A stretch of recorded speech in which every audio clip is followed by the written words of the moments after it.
And I'm now delighted to introduce our breakout session 4, exploring a sustainable and scalable wicket and progression model for music technology. So please do give a warm welcome to Bradley Smith, who's going to lead today's session. Welcome, Bradley. Hi there, thank you for the introduction. Ben, I don't know how you're wearing a jumper today. I'm absolutely roasting in here, but we will persevere. So I'm going to share my screen. So can you just confirm verbally that that's being shared because I can't see you? Is that okay? Yes. Lovely, and we will put it to slide share. Lovely, okay, here we go. So a sustainable and scalable wicket or classroom instrumental learning and progression model for music technology. This is going to be especially centred towards HLOs and music services, although there is a lot in here for teachers as well, particularly at the end. There'll be links and ideas for quick music tech in your classroom, as well as you maybe seeing this model that I'm about to propose and saying to your music service that you validate it and say you'd love to be experiencing a model like this. So Bradley, can I interrupt 1 moment? Say we've had a Yep. request that you turn up your volume if that's possible. Oh, yeah. Thank you. Is that any better? Is that better? It sounds fairly similar to me. Richard, it was your request. Is it any better for you? Yeah, he said it is. Okay, fabulous. Thank you. So I did a music technology and innovation degree at De Montfort University, PGC in primary with music specialism, did that at the University of Exeter. 8 years teaching and coordinating music in a PRU, mainstream and mainstream with attached SEND unit. Leicestershire Music, HLO for Leicestershire, I joined them around 8 years ago, and for 4 years I was lead for music tech, and then for another 4 years I was assistant head overseeing Wicket and the music technology team. And in the last 2 years I've been juggling both of those roles, and I'm now working with Beat Connect, which is a free multiplayer DAW that's being developed. It's a Canadian startup company, and it's a fantastic free multiplayer DAW where you can see each other's cursors and sequence together, arrange together, etc. And I literally left Leicestershire Music in my assistant head role last month, and I'm now doing 5 days a week with Beat Connect, but also doing consultancy and freelance for education as well. With Beat Connect, I'm supporting or have supported marketing, quality assurance and user experience development of the application, as well as more recently I've been appointed as marketplace producer, where I create sample packs, MIDI song starters, create effects chains and build them into effectively effects plugins. I create instruments which are then presented as plugins to our users as well. And as I mentioned, consultancy and delivery, writing units of work, strategic HLO guidance, workshop delivery, CPD, etc. Okay. So in this session, we will highlight some of the barriers and factors around music technology, Wicket classroom and instrumental learning. Sorry, I'm laughing because we've really beaten this over the head quite a lot today. So any parts that I can glide through, I will, and then the new learning, I will stick on a bit more. We will look at an example, an explanation of the Leicestershire Music Service Technology Model, which I developed about 8 years ago now. Briefly visit other Leicestershire music projects that use this model. We'll look at how this model positively impacts environmental sustainability, revisit the barriers, issues and solutions for music technology wickets, and hopefully have time for a few questions as well. So let's just revisit some of the barriers and factors around music tech wicket projects. So cost of equipment, we've spoken about that a lot today. For music service hub partners and schools, it's a big issue. I know the capital grant is coming here, which is going to empower HLOs and music services to have suddenly a great injection of cash to look at purchasing equipment. And so, that's a great opportunity, but obviously it won't last forever, of course. What equipment do we purchase? Again, this has been covered many times. We'll look at the key considerations of what equipment to purchase for Wicket use case. What do we teach? We haven't got units of work for a lot of the music tech equipment that people are using these days. You can't go into WH Smith's and get a Launchpad songbook off the shelf, but recorder songbooks, it's rife. So we've got to develop these and shape them and improve them as we go on. So I'm going to play this video to you. It's about 3 minutes long. Apologies to Richard and Kate. I know you've seen this about 10 times already, but hopefully it will be new for a few of you. It will exemplify the turntablism unit of work, which is the flagship music tech project at Leicestershire. And again, I developed this about 8 years ago. I've rewritten it 3 times to keep improving it from teacher feedback. But enough of me going on. Let's have a look at the kids in action. Hi, I'm music coordinator at the school, and when I heard about this opportunity to take part in this exciting new venture, turntablism, my head teacher passed it on to me and we were really thrilled to take part in it. So we've been lucky enough to be the first primary school taking part in this, and we weren't sure whether it would suit our learners, but the engagement levels have been fantastic.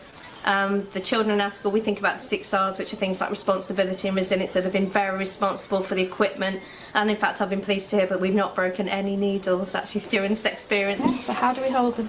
You remind the class? Hand round the handle and other hand on the side. Fantastic, well done. They have just been gushing with enthusiasm about this opportunity, and it's been fantastic because we've been looking for more ICT or IT opportunities. That was something that was missing from our music provision in school. We're looking towards getting an award for music, and that was definitely a gap in something in the things that we needed to meet. So it's been wonderful from that point of view. It's just been something that we're really happy to take part in, and hopefully we're going to carry on to engage particularly those hard to reach learners with music who maybe didn't really like singing and things like that so much as they've enjoyed this activity. So hopefully we'll carry on with it. Jiggy, jiggy, back. 1, 2, 3, 4. Jiggy, jiggy, back. 1, 2, 3, 4. Back. Jiggy, jiggy, jiggy. 1, 2, 3. I had no experience whatsoever of DJing or turntables. But as Andrew said, I think the training day really prepared us to deliver what we needed to. The curriculum is very self-explanatory following the videos. So yeah, I think we've developed the skills quite nicely, and I think you can see that in the children that they have achieved the objectives. Can you tell me anything about the turntable itself? The crossfader. The crossfader, fantastic. What's a crossfader, please? The crossfader is the bit that slides up and down, and we need to make sure it goes straight in the middle for it to have the right sound. And what happens if you put the crossfader to either side? What happens then? You can't hear anything. Can't hear it, there's no sound. It was like a magic moment of walking into a room of turntables. Obviously it's something that the children will through YouTube if they know about, so they were incredibly excited to start learning and just embraced it straight away. We've covered quite a few elements of the curriculum, so obviously the rhythmic elements have been covered really well. We've also covered notation, which children have only just started doing in terms of regular notation, but they've transferred that skill really, really well. We've also done some composition, extended it into some composition, and looked at musical form, and looked at a standard form and then a variation, and got them writing their own music using that. So quite a lot of skills applicable to the music curriculum.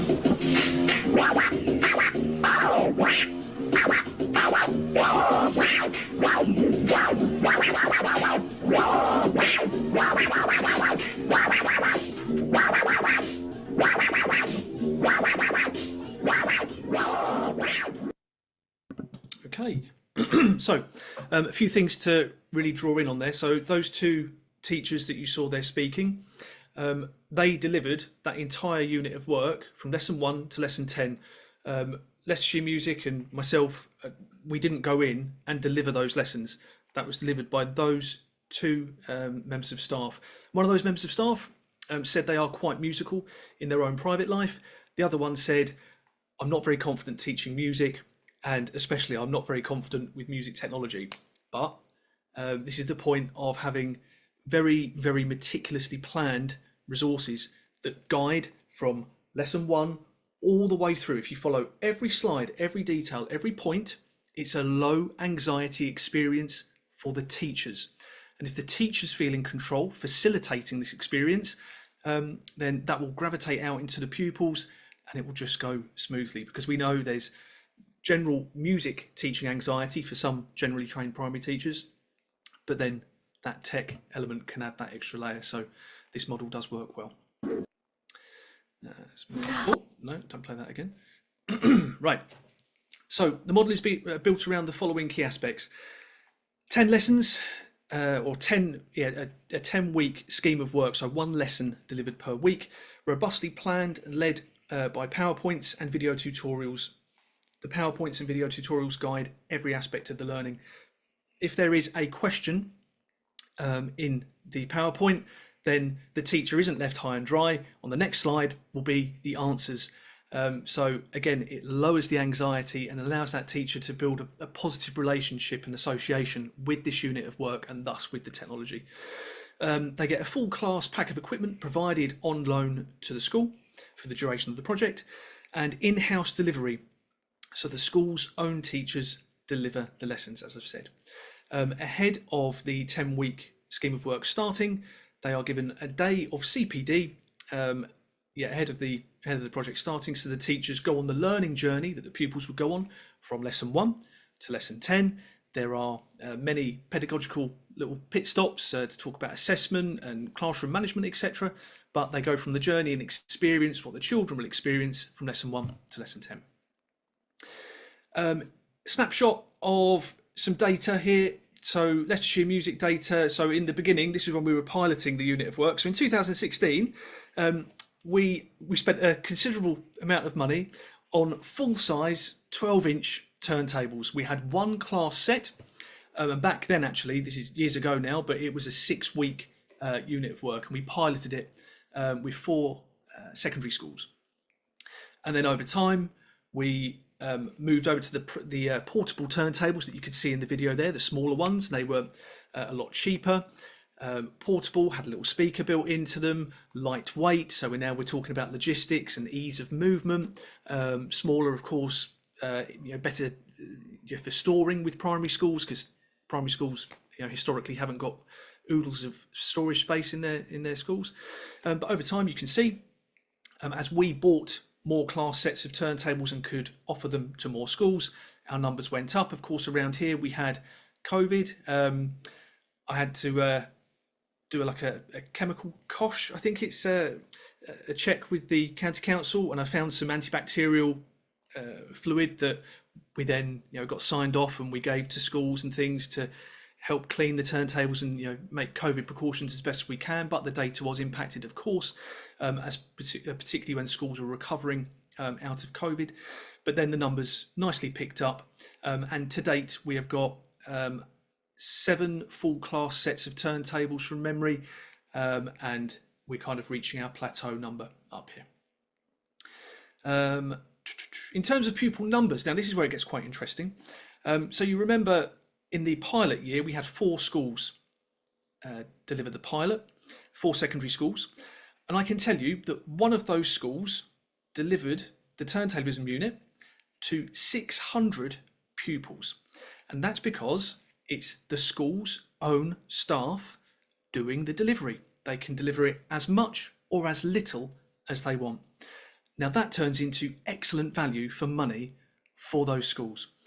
We charge this project, or sorry, I say we, Leicestershire, previously, Leicestershire Music charged this project at £600 for the term. So for that school, delivering it to 600 pupils, it's cost £1 per pupil. Incredible value for money. It's a great case for that head of department to go and speak to their senior leader, their manager, and say, can I have the budget to do this? It's costing £1 per pupil. There's also CPD included, and senior leaders have a responsibility to give their staff CPD opportunities. So it's tremendous value for money. So where primary schools, if they're a 3-form entry, they can deliver it to many children and get great value for money. I haven't got the data back here for this year yet from the data manager at Leicestershire, which is why this one's blank. So now looking at sustainability in terms of environmental sustainability. So forgive me because this isn't a particularly specialist subject that I've got a great wealth of knowledge around. So please do speak out in the chat if I'm talking nonsense at any point here, but I've done my best to arm this slide with what we need. So a carbon footprint is the total amount of greenhouse gases, including carbon dioxide and methane, that are generated by our actions. So I went to a CO2 calculator to look at car exhaust fumes. So looking at a 15-mile journey for a car. So let's imagine a music service is sending their member of staff in to go and deliver a session, an instrumental session, to a school. One session to 30 children. Let's imagine it's a 7.5 mile trip each way to get to 15 miles. Let's imagine they get pretty good miles per gallon, 50 miles, and it's a petrol car. That trip produces 3.26 kilograms of CO2. Let's break this down. So music tech wickets since the academic year of 1920, and forgive me because I haven't got the data specifically for before that time, otherwise I would have gone all the way back, but this is what I've got. So let's go from 1920. So in Leicestershire, there's been 132 music tech bookings from academic year 1920. 132 units of work times the 10 lessons, that's 1,320 lessons, which would result as, if we were doing it in the more traditional route of driving an instructor in to the school and driving them back, 1,320 lesson visits times 3.26 kilograms equals 4,303 kilograms of CO2 that, and again, for this example, we can just say here that has been reduced and not put out because of this model.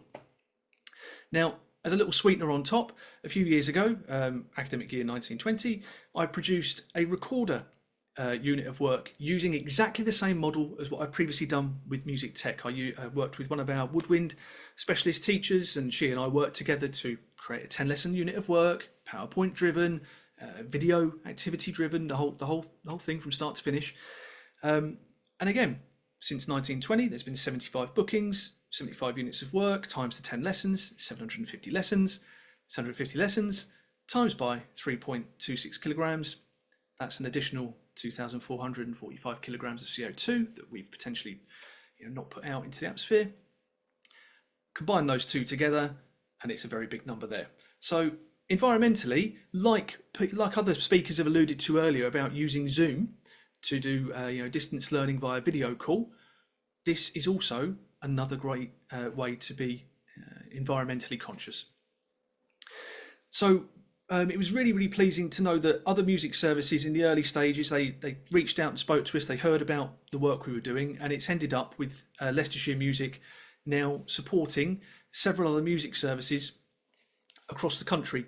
These music services I've built partnerships with when I was at Leicester, and they now use exactly the same model, exactly the same unit of work, exactly the same equipment, pedagogical practice, assessment. That it's a carbon copy. They've lifted what we do, we've put it down in their area, and they are now flying with it. Now, this is also testament to the fact that, I'm a turntablist specialist. Scratch DJing, it's what I learned and taught myself when I was around 15 years old, and then I gravitated into music technology of other guises and things. But it's my sort of base instrument. And I'm the specialist here in Leicestershire, but these music services, they do not have a turntablist specialist. This is testament to how detailed you've got to be when planning these resources, because their teachers in their catchments are using resources we've created and going from lesson 1 to lesson 10 successfully. The staff at these music services they're the ones delivering the training to their catchment of teachers. So they even haven't got a specialist in the area to deliver the training, because all they do is they take their catchment of teachers on the learning journey from lesson 1 to lesson 10, and it's enough to get them through it. Now, of course, as part of the training, when I went to these places, I did train up their staff with enough that they needed to know to keep them always a few steps ahead of if a delegate asks this question, if you get this problem come up, etc. So they're kitted out enough, but if they have any problems, they always reach back out to us, and we will support, Leicestershire Music will support as needed. So we scaled this model up, not only in number across the turntablism unit, but we took the model and just put it across various other music technology opportunities. So we've got 2 units for turntablism primary, 3 units for turntablism in secondary. We've got 2 units of iPad GarageBand, where we use the live looping section of GarageBand. We've developed a notation system for that. There is also a notation system for turntablism. It's called Turntable Transcription Method. So I've taken that method and adapted it and made it a little more child friendly. And of course that allows the children to reach broader areas of the curriculum so they can compose, perform, etc. and appraise their work. Sampling and sound exploration for primary. So I wrote that unit of work with De Montfort University in collaboration with them. It's based around Foley and found sounds. It's a lovely unit of work because it's not based around sort of strict timekeeping, that sense of tempo and pulse, etc. and rhythm. It's more about textures and the qualities of sound and layering them to make sections. It's more music concrete, a bit more abstract, but it's great for those pupils, because some children in their households come from very musical families. Music's always playing on the radio. There's a few instruments lying about. It's common language in the household. Some children don't come from households where that is a common culture. And so this unit of work is particularly excellent for levelling the playing field, if you want. Beatbox for primary is a relatively new unit of work that we developed about 18 months ago. It's been piloted. Forgive me, I keep saying we. I'm not part of Leicestershire Music anymore, but I'm going to keep saying we just because it's force of habit. We developed that 18 months ago, and it's been very well received. Beatbox and live looping for secondary. So that uses the live looping station that Ben actually showed in the previous clip there, and we combine it with beatboxing, singing, etc. We've got a Logic DAW unit for secondary, which has just been piloted. A Cubase DAW unit for secondary, which we wrote and actually launched as a bit of a national project in collaboration with Time, Richard and Kate, and the University of Hull. And again, that happened last term, and I believe it went quite well. And again, we've got a Key Stage 1 recorder unit of work and a Key Stage 2 recorder unit of work, all in this model. See how I'm doing for time? Doing okay. So let's just briefly go through the barriers and things that we've heard a little bit about today, but I'll try to sweep through it. So cost of equipment or outlay and return. So entry-level music tech or low-cost projects. So where can HLOs start without taking too big of a risk? So iPads are quite commonly in schools these days. So that's a big capital outlay that the school has already got, but the school may need really practical solid ways of how to structure a unit of work, a progressive unit of work, and you could come in with the answer for that. So to support that school, maybe you'd give them a tub of headphones, splitters, a few speakers, etc., and that is your capital outlay. All right, so it's quite a low cost, low risk of you embarking into music tech if any HLOs out there haven't already done so. You could then price that project. So if you charge it at, for instance, £100 per project, and you can do one project per term, you need 5 bookings from a school paying £100 each to get your £500 capital outlay back. So think about break even, and everything after that you could see as an income, as a profit. What equipment do we purchase? So I often talk about this, but low variable music technology is often a good place to go, particularly for teachers with low confidence or little experience in using music technology in a classroom setting. Because if a child, as children love to do, they love to push every button and move every slider and explore everything on the gadget, and before you know it, they've gone into a different setting and changed this and changed that. And a teacher in a classroom setting, up goes the anxiety, because it's like, oh my god, I don't know what they've done. They've pressed this, they've pressed that. If it's low variable, there's only 2 or 3 different interaction points that can change that instrument or device. Then there's only 2 or 3 different places the teacher needs to go to rectify it and resolve the problem and lower their anxiety back down again. So the technology being low variable, or at the very least, keeping the planning low variable. So try to fence it in so you don't use the full extent of this very complicated piece of equipment. Just try to fence it in and only use this little segment, like we did with GarageBand. We only focused on the live loops section, and it's like putting a fence up around a playground. We don't deviate out of that, and there's less risk of straying out into territories unknown. Again, Ben touched into this, but any school or music service, HLO, thinking about what to buy, of course, think about cables, think about storage space, is it portable, and the cost of repairs. So ahead of maybe investing in a large package of instruments and equipment, do some inquiries to see, well, how much is it to repair that part if it breaks, or how much is it to repair this, that, the other, so you get an idea ahead of time and don't get a nasty shock later down the line. So down we go.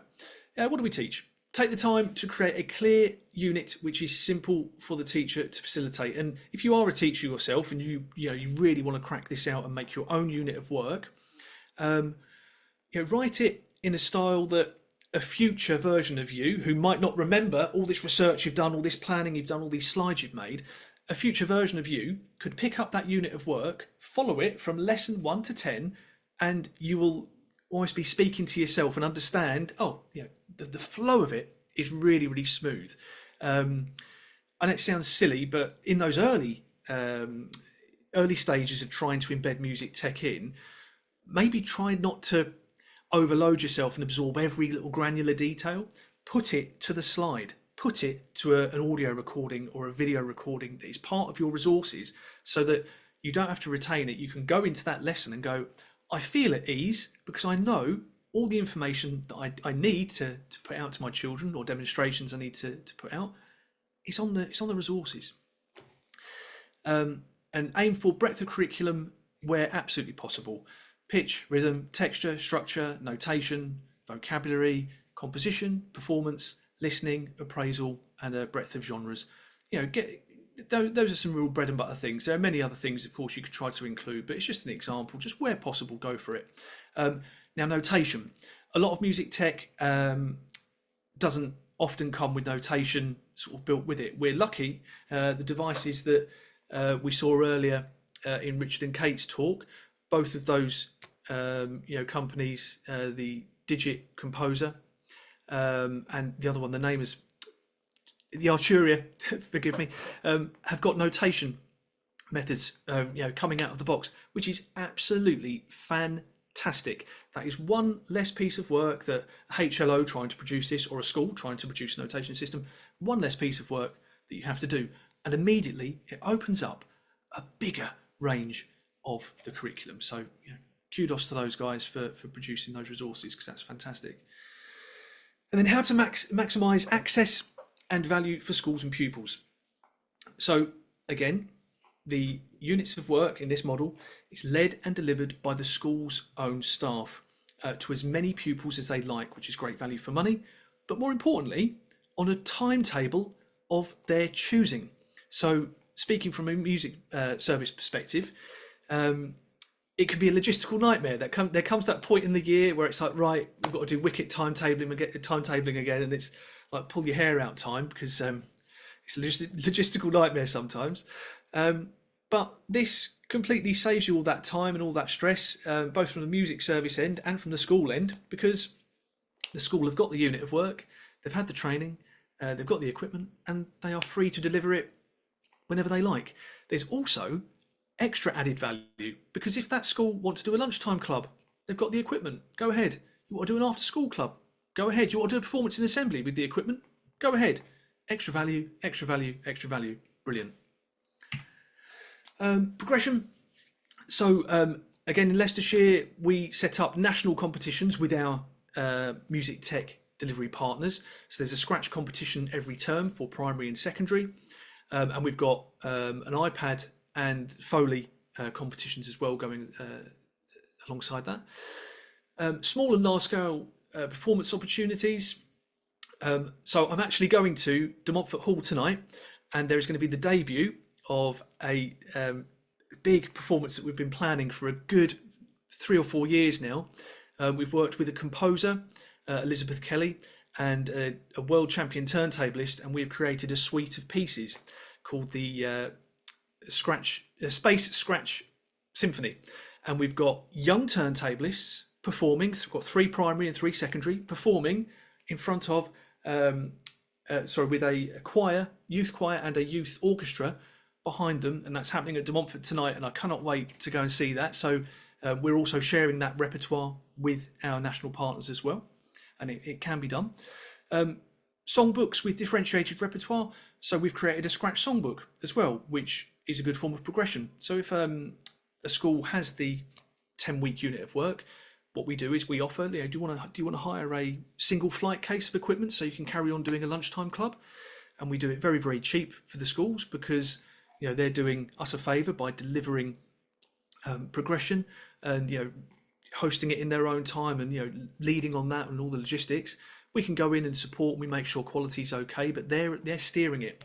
And what you get with this model of ownership is exactly that, a model of ownership, but their confidence increasing, because they are delivering the sessions, they are handling and tackling the little technical problems that come up from time to time, and year after year that confidence embeds.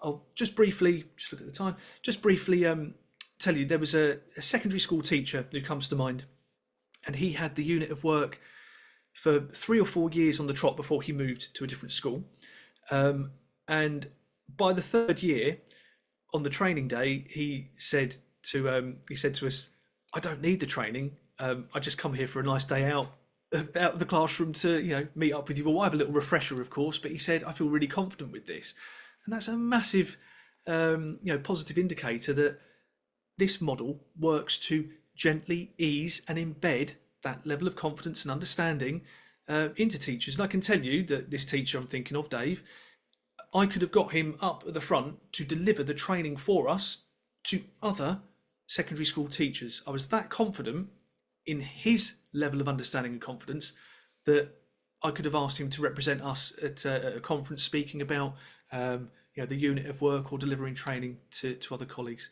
So that's the model that we want to build here. Link with other subject area specialists for cross-curricular projects. So there's easy links into literacy with poetry and rap and spoken word, PE, dance and art. And again, talking about turntablism, that could be graffiti, for instance. And here's a little thought for HLOs, and something that could be good for schools as well. So schools, as far as I understand, and I've been told by schools, is they have their allocated budgets for different departments and subject areas that often they have to quite strictly stick within. So this was something I was looking to put in place, but just not enough time at Leicestershire, but it was something we were keen to do. If we wrote, let's say, a PE unit of work in dance that was based around break dancing, which is affiliated with turntablism and hip hop, if the PE budget in that school was quite comfortable and well off, well, we could have sold them the dance unit of work and maybe given them the turntablism of unit of work for free. And it allows schools to be more dynamic and loose with how they can use their budgets to access different opportunities. So it's just a thought. It's not something we put in place, but it's something we really did toy with, and I think there's viability in this potentially.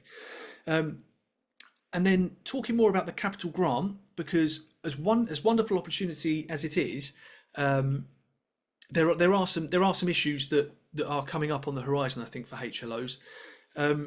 So what we've done previously to the capital grant even being announced was we created school-based music technology centres, and we piloted it with 2 secondary schools, and it's still going.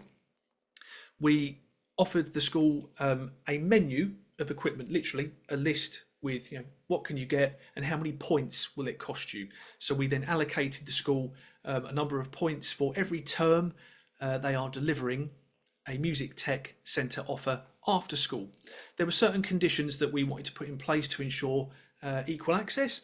So they had to open it up not just to their pupils in their school, but to other schools around in their catchment. And often what we found in the 2 secondary schools we did it at is that they got a lot of pupils from their primary school feeder schools coming in, which is wonderful for transitioning when that does happen for those children going into secondary, starts to build relationships, a sense of ownership. Maybe some of the secondary pupils can teach and mentor some of the younger pupils from primary. There's a lot of really nice wins in there.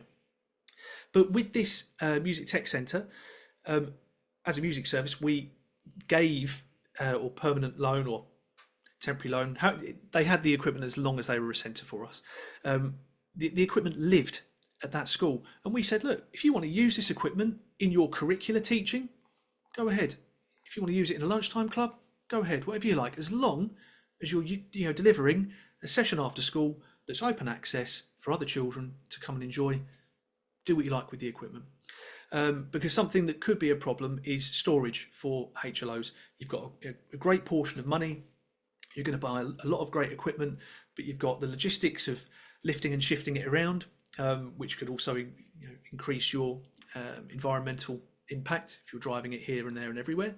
But if the equipment lives at the school, you're not paying for that storage, and you're not having to pay to move it around, and the school has got genuine use of it 24/7 to use as they please, which again, is the right attitude to have. Okay, nearly there. So I'm going to glide through this.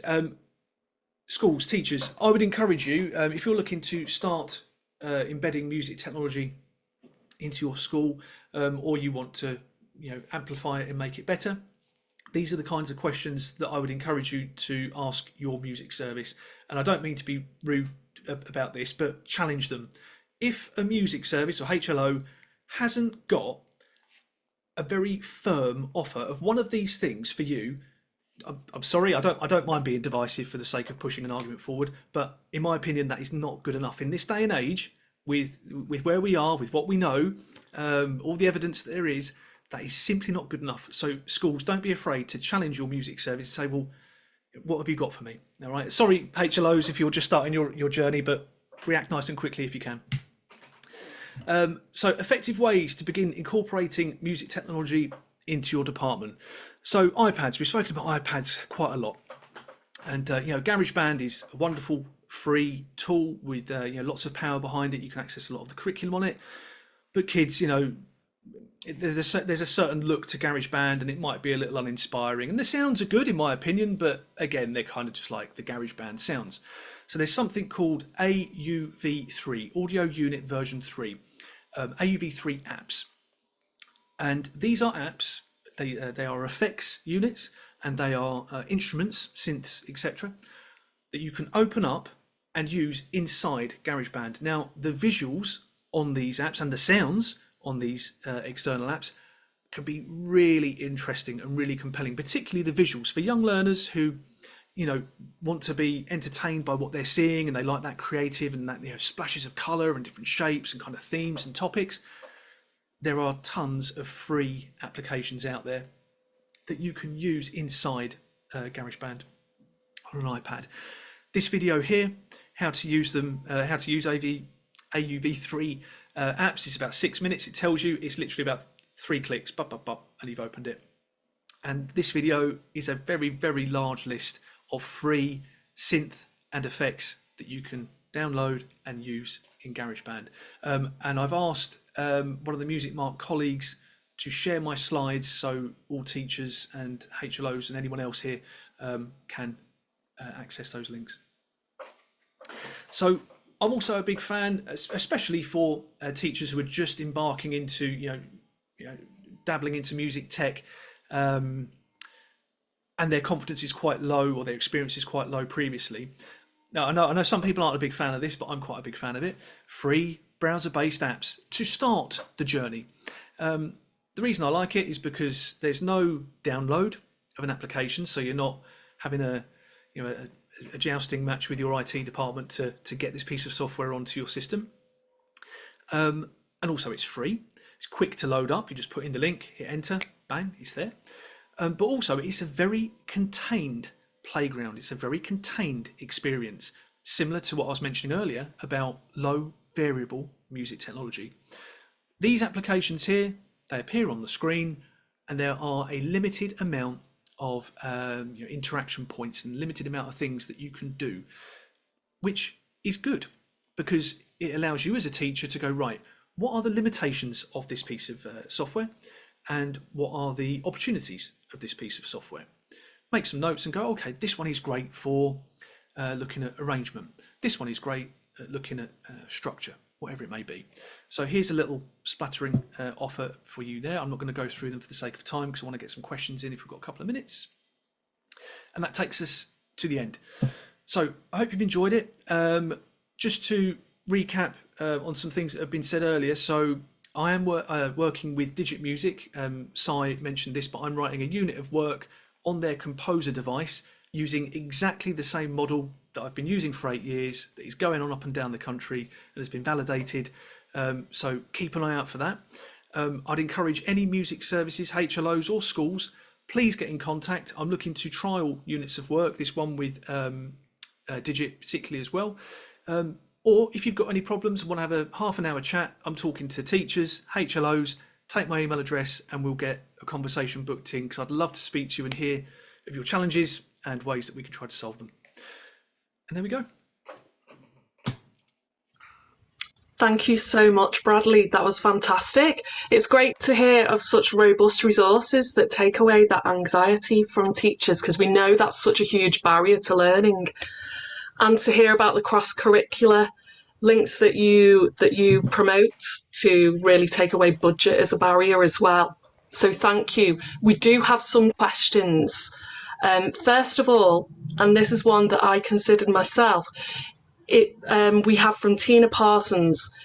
This is a very interesting model. I'm interested to know if there was pushback from your workforce, from music service teachers, feeling that they are losing out of work because of this. Yeah, do you know what? That is a fantastic question. And in the early days, yes, they were thinking, oh my goodness, video tutorials and all this is going to take away our jobs. But actually, I'm going to use myself as an example here of how that's not the case.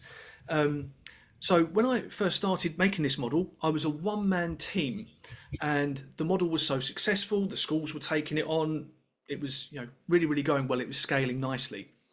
And eventually SLT said, well, Brad, the demand is there so much that you need a team to support the work you're doing so we can continue to scale this. So I then started to have staff working with me that I would direct to go and do lesson visits, improve the resources, make new resources, do more research, find this, find that, do performance opportunities for young people. And so if this model was taken on by your music service, I would say, please don't see it as a direct threat. It's a chance for you to be agile, to go and do quality assurance visits. Let's say you're a recorder teacher and there's 10 schools that have booked on to the recorder unit of work in your area. Well, instead of you delivering that first access, doing crotchets and quavers for 10 weeks, your skills would be better used, perhaps more focusing on quality progression offers, or more better used on going to do lesson visits and helping teachers, classroom teachers, to improve their practice, to make their delivery that much better. And that's you growing, if you want to, from being more delivery centered to more progression, strategic, training centered, if you want, if that appeals to you. But yeah, the woodwind teacher I worked with on the recorder unit said this, but now she is her timetable has not reduced. People love what she does, and people still buy her in. But we also get her out, speaking to the schools that have got this unit of work. But the Glock teacher, I started to do a Glock unit before I left. Didn't get time to complete it, but I was going to do it with Glockenspiel as well, and he had the same concern, so I gave him the same answer. Thank you. And one final one. We've had Heather ask if she has interest in a particular unit that you mentioned earlier. Would it be best to contact Leicestershire Music Service Direct about using those units? Yeah. Do we know if Heather is from another music service or HLO or from the school direct? I think Heather is from an independent school, from a second message that she sent. Okay. As I mentioned, Leicestershire is supporting other music services around the country. They partner with us, we give them what they need, and then in turn, their schools will have access to it. I can certainly connect you with the right person at Leicestershire. So please take my email address here and drop me an email. I will then connect you with the right person at Leicestershire to follow this conversation up with. And then it can be a bit of a tag team effort where Leicestershire and you go to your music service and say, you know, can we have this in this area? We did it with Nottingham, or Northampton, or I don't want to speak ill, but a music service very close to us recently trialled the iPad unit in their area because their schools wanted access to it and rattled a few cages, knocked on the door and said, hey, can we have this? And we worked with them to facilitate it. But optionally, just to put a sweetener on this, if HLOs or music services or even schools, you want to write a unit of work that is yours to own, then knock on my door, I will work with you and we can put something together if you want to have full ownership of it. Fantastic, thank you. So Heather, you can see Bradley's email address on that final slide, which will be distributed to all the delegates today. So thank you so much, Bradley, and thank you so much to all our speakers this afternoon.